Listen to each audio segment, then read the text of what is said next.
Malheureusement, ce dont on peut être pratiquement certain, c'est que la rapidité avec laquelle cet avion a disparu est malheureusement une très très mauvaise information pour nous tous. Ça veut donc dire que quelque chose de gravissime s'est passé à bord de cet avion. À titre personnel, je ne trouve pas très crédible l'histoire d'un nuage particulièrement actif, même si il paraîtrait que le commandant de bord ou l'équipage a dit qu'il s'éloignait de sa route pour éviter une masse nuageuse, ce qui arrive régulièrement sur ce type de vol et qui ne pose pas de problème particulier. Mais la soudaineté avec laquelle cela vient d'arriver me fait craindre le pire, à savoir malheureusement soit un attentat à bord de l'avion, soit comme sur le MH17, un projectile envoyé contre l'avion. C'est un petit peu moins crédible, mais c'est tout à fait possible.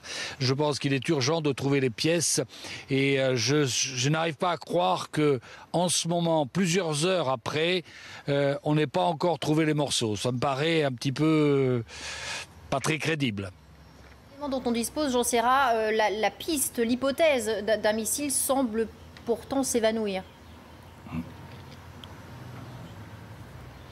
Oui, parce que bon, effectivement, c'est un avion, le MD-83, donc l'avion en question espagnol, avec 116 personnes à bord, n'était pas très chargé. Il faisait un vol Ouagadougou-Alger, donc il n'avait pas énormément de carburant, ce qui veut donc dire qu'il pouvait voler à haute altitude, probablement aux alentours de 10 ou 11 km d'altitude.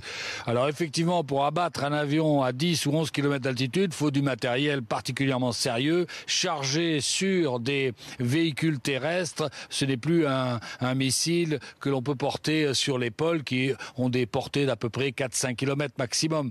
Donc là, on parle de matériel lourd. Alors effectivement, ça paraît peu crédible.